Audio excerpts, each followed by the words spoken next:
بسم اللہ الرحمن الرحیم۔ السلام علیکم سامعین، کتاب ہے ترجمہ نہج البلاغہ اور پلیٹ فارم ہے ایز یوزول جہاں پہ ہم ملتے ہیں، بیٹھ کر کتابیں پڑھتے ہیں۔ آپ بھی جانتے ہیں، میں بھی جانتی ہوں، کاشانہ بصیرت کا یوٹیوب چینل، اور ہم نے جس خوبصورت کتاب کو پڑھنے کا انتخاب کیا ہے اور ہم اس کو پڑھ کے بہت کچھ جان رہے ہیں اس کتاب سے، جس میں کہ اب ہم نے یعنی نام تو آپ کو بتا دیا ہے اور آپ کو پتہ بھی ہے، نہج البلاغہ، اور ہم نے اس میں امیر المومنین علیہ السلام کے منتخب خطبات و احکام کا باب کا آغاز کر دیا ہے۔ خطبہ نمبر 1 کا ہم نے پچھلی آڈیو میں آغاز کیا تھا، لیکن ابھی ہم نے اس کے 2 پیراگراف ہی پڑھے تھے کہ ہمیں حاشیے میں جا کے اس تفصیل کو پڑھنا پڑا۔ تو آئیے اب وہ تفصیل ہم نے پڑھ لی ہے حاشیے کی، اب اس کے بعد ہم خطبے کو وہیں سے دوبارہ آغاز کرتے ہیں کہ جہاں سے ہم حاشیے میں گئے تھے۔ لکھا ہے کہ دین کی ابتدا اس کی معرفت ہے، اور سامعین یہیں سے ہم گئے تھے جو کہ ہم حاشیے میں پڑھ کے آئے ہیں۔ تو دین کی ابتدا اس کی معرفت ہے، کمال معرفت اس کی تصدیق ہے، کمال تصدیق توحید ہے، کمال توحید تنزیہ و اخلاص ہے، اور کمال تنزیہ و اخلاص یہ ہے کہ اس سے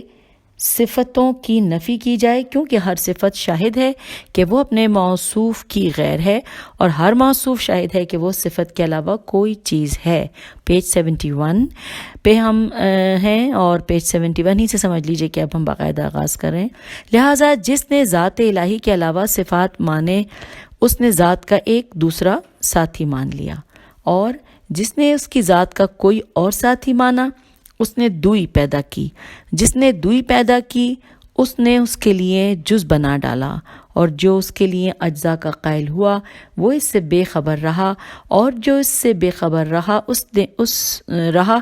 نے اسے قابل اشارہ سمجھ لیا، اور جس نے اسے قابل اشارہ سمجھ لیا اس نے اس کی حد بندی کر دی، اور جو اسے محدود سمجھا وہ اسے دوسری چیزوں ہی کی قطار میں لے آیا۔ جس نے یہ کہا کہ وہ کس چیز میں ہے، اس نے اسے کسی شے کے ضمن میں فرض کر لیا، اور جس نے یہ کہا کہ وہ ہر چیز پر ہے،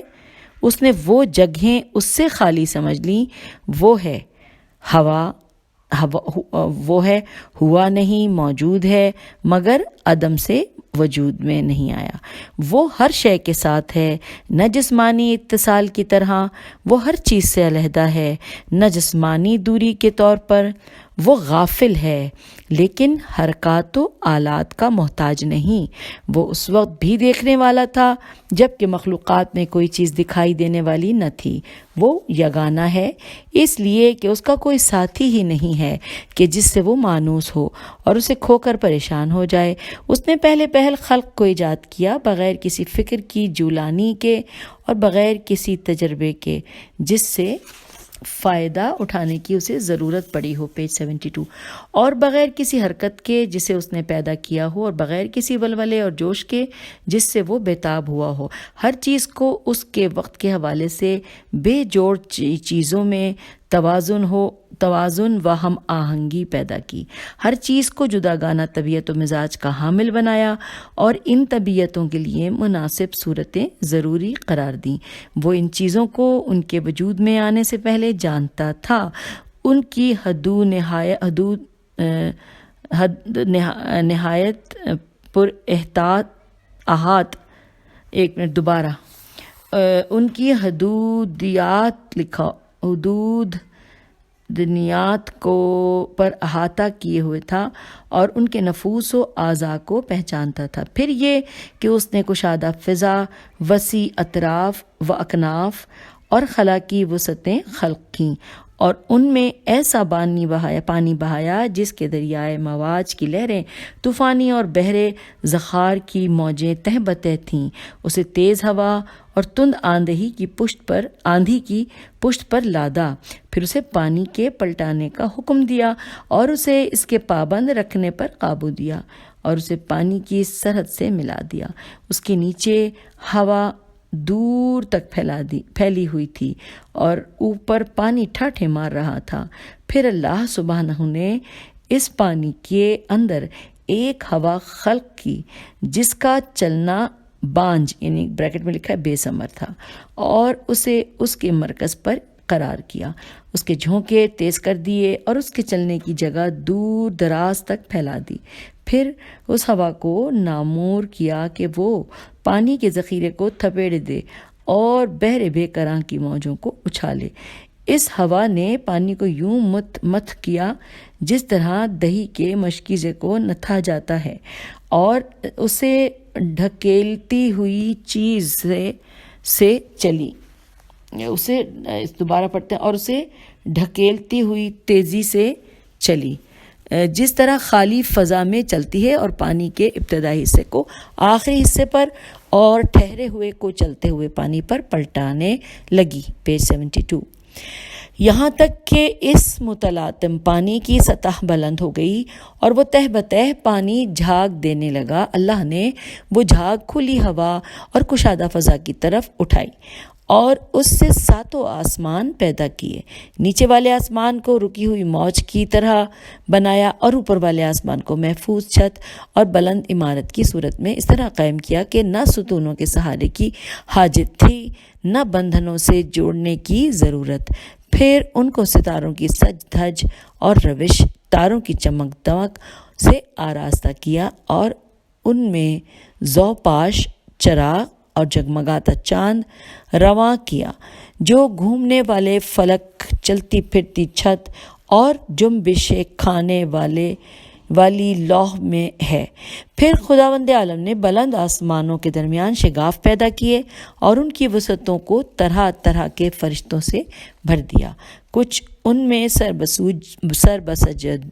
دوبارہ پڑھتی ہوں، کہاں سامعین زبان بڑی اٹکتی ہے جب آپ کسی بڑے کلام کو پڑھیں۔ لکھا ہے کچھ ان میں سر بسجود ہیں جو رکوع نہیں کرتے، کچھ رکوع میں ہیں جو سیدھے نہیں ہوتے، کچھ صفیں باندھے ہوئے ہیں جو اپنی جگہ نہیں چھوڑتے، اور کچھ پاکیزگی بیان کر رہے ہیں جو اکتاتے نہیں۔ نہ ان کی آنکھوں میں نیند آتی ہے، نہ ان کی عقلوں میں بھول چوک پیدا ہوتی ہے، نہ ان کے بدنوں میں سستی و کاہلی آتی ہے، نہ ان پر نسیان کی غفلت طاری ہوتی ہے۔ ان میں کچھ تو وحی الہی کے امین، اس کے رسولوں کے پیغام رسانی کے لیے زبان حق اور اس کی قطعی فیصلوں اور فرمانوں کو لے کر آنے جانے والے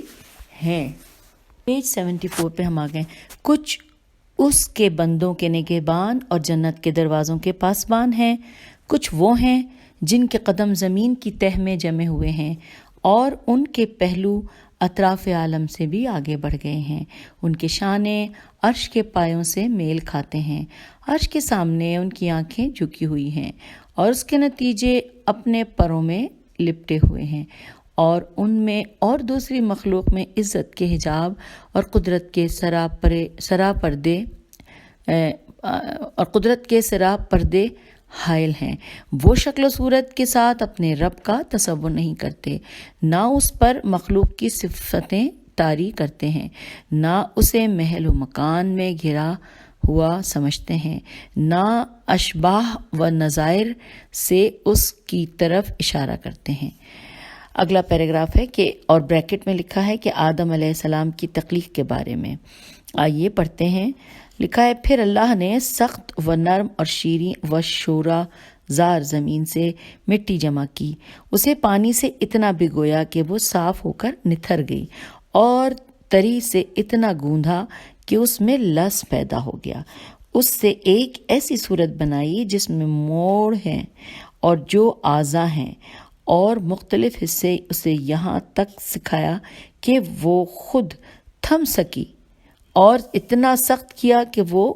کھنانے لگی۔ ایک وقت معین اور مدت معلوم تک اسے یوں ہی رہنے دیا، پھر اس میں روح پھونکی تو وہ ایسے انسان کی صورت میں کھڑی ہو گئی جو قوائے ذہنی کو حرکت دینے والا، فکری حرکات سے تصرف کرنے والا، اعضاء و جوارے سے خدمت لینے والا اور ہاتھ پیروں کو چلانے والا ہے، اور اسی ایسی شناخت کا مالک ہے جس سے حق و باطل میں تمیز کرتا ہے اور مختلف مزوں، بوؤں، رنگوں، جنسوں میں فرق کرتا ہے۔ خود رنگا رنگ کی مٹی اور ملتی جلتی ہوئی موافق چیزوں اور مخالف ضدوں اور متضاد خطوں سے اس کا خمیر ہوا ہے، یعنی گرمی، سردی، تری، خشکی کا پیکر ہے۔ پھر اللہ نے فرشتوں سے چاہا کہ وہ اس کی سونپی ہوئی ودیعت ادا کریں اور اس کے پیمان وصیت کو پورا کریں جو سجدہ آدم کے حکم کو تسلیم کرنے اور اس کی بزرگی کے سامنے تواضع و فروتنی کے لیے تھا۔ اس لیے اللہ نے کہا کہ آدم کو سجدہ کرو۔ ابلیس کے سوا سب نے سجدہ کیا، اسے عصبیت نے گھیر لیا، بدبختی اس پر چھا گئی۔ آگ سے پیدا ہونے کی وجہ سے اپنے کو بزرگ و برتر سمجھا اور کھرکھانا آتی ہوئی مٹی کی مخلوق کو ذلیل جانا۔ اللہ نے اسے مہلت دی کہ وہ پورے طور پر غضب کا مستحق بن جائے اور بنی آدم کی آزمائش پایۂ تکمیل تک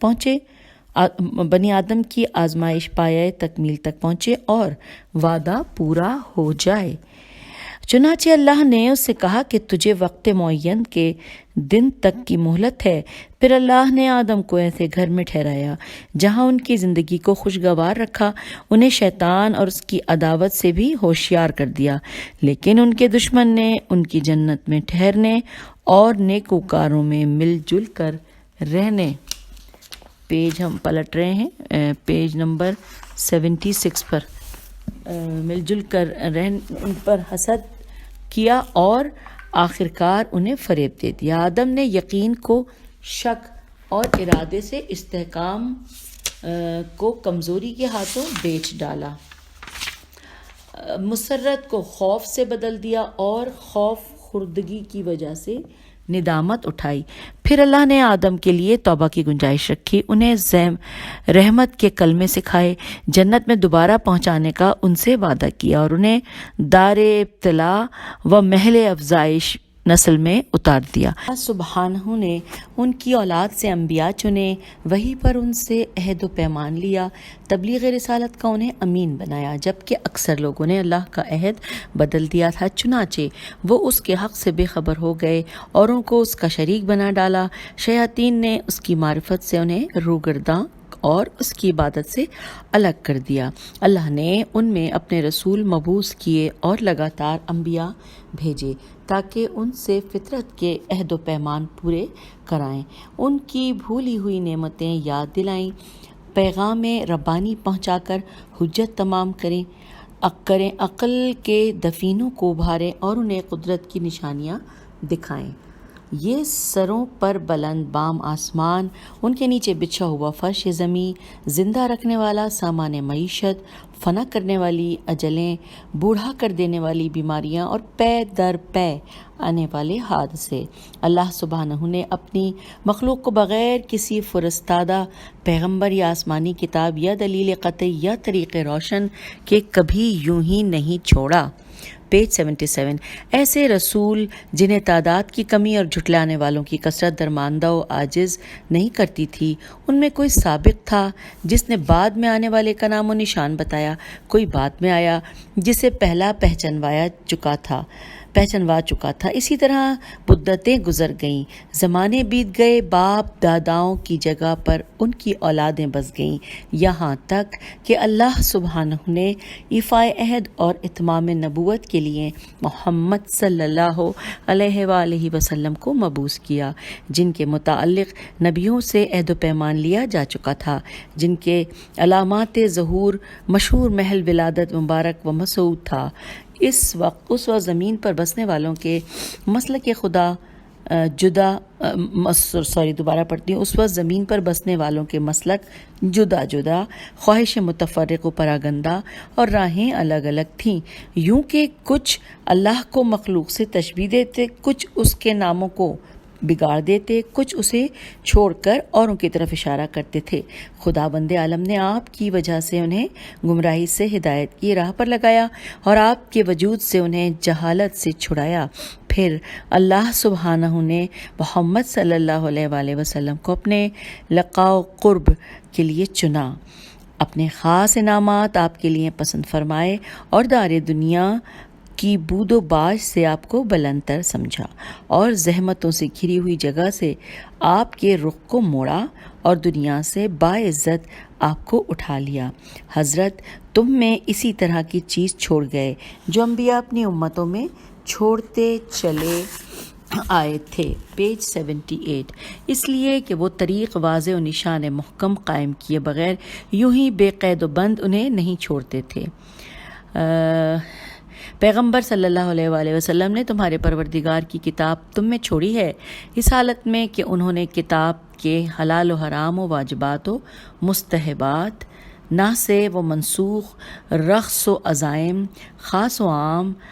ابر و امثال، مقید و مطلق، محکم و متشابہ کو واضح طور سے بیان کر دیا۔ بیان کر دیا۔ اچھا، اب یہاں پہ ہمیں رکنا پڑے گا سامعین، کیونکہ ہمیں جہاں پہ ہم نے یہ شروع کیا تھا کہ اس حالت میں کہ انہوں نے کتاب کے حلال و حرام، یہاں جہاں کتاب لکھا ہے یہاں پہ ہمیں حاشیے میں پڑھنا ہے جا کے، تو آئیے حاشیے کا رخ کرتے ہیں۔ تو حاشیے میں لکھا ہے کہ قرآن مجید کے احکام کے سلسلے میں فرماتے ہیں کہ اس میں حلال و حرام کا بیان ہے، جیسے اللہ نے خرید و فروخت کو جائز کیا ہے، سود کو حرام کر دیا ہے۔ اس میں فرائض و مستحبات کا ذکر ہے، جیسے جب نماز خوف ادا کر چکو تو اٹھتے بیٹھتے لیٹتے اللہ کو یاد کرو، اور جب دشمن کی طرف سے مطمئن ہو جاؤ تو پھر معمول کے مطابق نماز پڑھا کرو۔ نماز فرض ہے اور دوسرے اذکار مستحب ہیں۔ اس میں ناسخ و منسوخ بھی ہیں۔ ناسخ جیسے ادع وفات میں 4 اشہر و عشرات، یعنی 4 مہینے 10 دن، اور منسوخ جیسے جس سے ظاہر ہوتا ہے کہ عین دال ہے حمزہ کہ ادع وفات 1 سال۔ اس میں مخصوص مواقع پر حرام چیزوں کے لیے رخصت و اجازت بھی ہے، جیسے کہ اگر کوئی شخص بحالت مجبوری حرام چیزوں میں سے کچھ کھا لے تو اس پر کوئی گناہ نہیں، درآں صورت یہ کہ حدود شریعت کو توڑنا اور ان سے متجاوز ہونا چاہتا ہو۔ اس میں اٹل احکام بھی ہیں، جیسے کہ لا یشرک کو چاہیے کہ وہ اپنے پروردگار کی عبادت میں کسی کو شریک نہ کرے۔ اس میں خاص و عام بھی ہیں، خاص وہ کہ جن کے لفظ میں وسعت ہو اور معنی مقصود کا دائرہ محدود ہو، جیسے کہ اے بنی اسرائیل ہم نے تمہیں عالمین پر فضیلت دی ہے۔ اس میں عالمین سے صرف انہی کا زمانہ مراد ہے، اگرچہ لفظ تمام جہانوں کو شامل ہے، اور عام وہ ہے جو اپنے معنی میں پھیلاؤ رکھتا ہو، جیسے کہ اللہ ہر چیز کا جاننے والا ہے۔ اس میں عبرتیں اور مثالیں بھی ہیں، عبرت میں جیسے کہ خدا نے اسے دنیا و آخرت کے عذاب میں دھر لیا، جو اللہ سے ڈرے اس کے لیے اس میں عبرت کا سامان ہے، انورٹڈ کاما کلوز۔ اور مثالیں جیسے جو اللہ کی راہ میں اپنا مال خرچ کرتے ہیں، اس کی مثال اس بیج کی سی ہے جس سے 7 بالیاں نکلیں اور ہر بالی میں 100 دانے ہوں، اس انورٹڈ کاما کلوز۔ اس میں مطلق و مقید ہیں۔ مطلق وہ کہ جس میں کسی قسم کی تقید و پابندی نہ ہو، اور جیسے کہ وہ اسقال موسیٰ، یعنی اس موقع پر کو یاد کرو کہ جب موسیٰ نے اپنی قوم سے کہا کہ تمہیں اللہ کا یہ حکم ہے کہ تم کوئی سی گائے ذبح کرو۔ اور یہاں پر سامعین انورٹڈ کاما کلوز ہو گیا۔ اور مقید وہ کہ جس میں تشخص و قیود کی پابندی ہو، جیسے اللہ فرماتا ہے کہ وہ ایسی گائے ہو جو نہ ہل میں جوتی گئی ہو اور نہ اس سے کھیتوں کو سینچا گیا ہو۔ اس میں محکم و متشابہ بھی ہیں۔ حکم محکم وہ کہ جس میں کوئی گنجلک نہ ہو، جیسے ان اللہ علی کل شیء قدیر، بے شک اللہ ہر چیز پر قادر ہے، اور متشابہ وہ کہ جس کے معنی الجھے ہوئے ہوں، جیسے کہ جس کے ظاہر مفہوم الرحمن علی العرش استویٰ، کہ جس کے ظاہر مفہوم سے یہ توہم بھی ہوتا ہے کہ وہ جسمانی طور سے عرش پر برقرار ہے، لیکن مقصود غلبہ و تسلط ہے۔ اس میں بعض احکام محمل ہیں، جیسے کہ اقیموا الصلاۃ، نماز قائم کرو، اس میں گہرے مطالب بھی ہیں، جیسے وہ آیات کے جن کے متعلق قدرت کا ارشاد ہے کہ تعویل کو اللہ اور رسول اور علم کی گہرائیوں میں اترے ہوئے لوگوں کے علاوہ کوئی دوسرا نہیں جانتا۔ پھر ایک دوسرے عنوان سے تفصیل بیان فرماتے ہیں کہ اس میں کچھ چیزیں وہ ہیں جن کا جاننا ضروری ہے، جیسے اس بات کو جان لو کہ اللہ کے علاوہ کوئی معبود نہیں، اور کچھ چیزیں وہ ہیں جن کا جاننا ضروری نہیں ہے، جیسے الف لام میم وغیرہ، اور اس میں کچھ احکام ایسے ہیں جو سنت پیغمبر سے منسوخ ہو گئے ہیں، جیسے کہ تمہاری عورتوں میں سے جو بدچلنی کی مرتکب ہوں ان کی بدکاری پر اپنے آدمیوں میں سے 4 کی گواہی لو، اور اگر وہ گواہی دیں تو ایسی عورتوں کو گھروں میں بند کر دو یہاں تک کہ موت ان کی زندگی ختم کر دے۔ یہ سزا اوائل اسلام میں تھی، لیکن بعد میں شوہر دار عورتوں کے لیے اس حکم کو حکم رحم سے منسوخ کر دیا گیا۔ اس میں کچھ احکام ایسے ہیں جن سے سنت پیغمبر منسوخ ہو گئی، جیسے کہ چاہیے کہ تم اپنا رخ مسجد حرام کی طرف موڑ لو، اس سے بیت المقدس کی طرف رخ کرنے کا حکم منسوخ کر دیا گیا۔ اس میں ایسے احکام بھی ہیں جو صرف مقررہ وقت پر واجب ہوتے ہیں اور اس کے بعد ان کا وجوب باقی نہیں رہتا، جیسے کہ جب جمعے کے دن نماز کے لیے پکارا جائے تو ذکر الہی کی طرف جلدی سے بڑھو۔ اس میں حرام کردہ چیزوں کی تفریق بھی قائم کی گئی ہے، جیسے گناہوں کا صغیرہ و کبیرہ ہونا۔ صغیرہ جیسے ایمان والوں سے کہہ دو کہ وہ اپنی آنکھیں نیچی رکھیں، اور کبیرہ جیسے جو شخص کسی مومن کو جان بوجھ کر مار ڈالے اس کی سزا دوزخ ہے، جس میں وہ ہمیشہ رہے گا۔ اس میں ان اعمال کا بھی ذکر ہے جنہیں تھوڑا سا بجا لانا بھی کفایت کرتا ہے اور زیادہ سے زیادہ بجا لانے کی بھی گنجائش ہے، جیسے جتنا بآسانی قرآن پڑھ سکو اتنا پڑھ لو۔ تو یوں سامعین، یہ جو حاشیے میں ذکر کیا گیا تھا تفصیل سمجھانے والا، وہ ہم نے پڑھ لیا، اور اب ہم پھر دوبارہ واپس خطبے کی طرف جا رہے ہیں کہ جہاں سے ہم نے خطبے کو سے ہم حاشیے پہ پہنچے تھے۔ جی، یہاں لکھا ہے کہ اس حالت میں کہ انہوں نے کتاب کے حلال و حرام، واجبات و مستحبات، ناسخ و منسوخ، رقص و عزائم، خاص و عام، عبرت امثال، مقید و مطلق، محکم و متشابہ کو واضح طور پر بیان کر دیا، مجمل آیتوں کی تفسیر کر دی، اس کی گتھیوں کو سلجھا دیا۔ اس میں کچھ آیتیں وہ ہیں جن کے جاننے کی پابندی عائد کی گئی ہے، اور کچھ وہ ہیں کہ کہ اگر اس کے بندے ان سے ناواقف رہیں تو مذائقہ نہیں۔ کچھ احکام ایسے ہیں جن کا وجوب کتاب سے ثابت ہے اور حدیث سے ان کے منسوخ ہونے کا پتہ چلتا ہے، اور کچھ احکام ایسے ہیں جن پر عمل کرنا حدیث کی روح سے واجب ہے لیکن کتاب میں ان کے ترک کی اجازت ہے۔ اس کتاب میں بعض واجبات ایسے ہیں جن کا وجوب وقت سے وابستہ ہے اور زمانہ آئندہ میں ان کا وجوب برطرف ہو جاتا ہے۔ قرآن کے محرمات میں بھی تفریق ہے، کچھ کبیرہ ہیں جن کے لیے آتش جہنم کی دھمکیاں ہیں، اور کچھ صغیرہ ہیں جن کے لیے مغفرت کی توقعات پیدا کیے ہیں۔ کچھ اعمال ایسے ہیں جن کا تھوڑا سا حصہ بھی مقبول ہے اور زیادہ سے زیادہ اضافے کی گنجائش رکھی ہے۔ اسی خطبے میں حج کے سلسلے میں فرمایا، اللہ نے اپنے گھر کا حج تم پر واجب کیا ہے جسے لوگوں کا قبلہ بنایا ہے، جہاں لوگ اس طرح کھنچ کر آتے ہیں جس جگہ پیاسے حیوان پانی کی طرف اور اسی طرح وارفتگی سے بڑھتے ہیں، جس طرح کبوتر اپنے آشیانوں کی جانب اللہ جل شانہ اس نے اس کو اپنی عظمت کے سامنے ان کی فروتنی و عاجزی اور اپنی عزت کے اعتراف کا نشان بنایا ہے۔ اس نے اپنی مخلوق میں سے سننے والے لوگ چن لیے جنہوں نے اس آواز پر لبیک کہی اور اس کے کلام کی تصدیق کی۔ وہ انبیاء کی جگہوں پر ٹھہرے، عرش پر طواف کرنے والے فرشتوں سے شباہت اختیار کی۔ وہ اپنی عبادت کی تجارت گاہ میں منفعتوں کو سمیٹتے ہیں اور اس کی وعدہ گاہ مغفرت کی طرف بڑھتے ہیں۔ اللہ سبحانہ نے اس گھر کو اسلام کا نشان پناہ چاہنے والوں کے لیے حرم بنایا ہے، اس کا حج فرض اور ادائیگی حق کو واجب کیا ہے، اور اس کی طرف راہ نوردی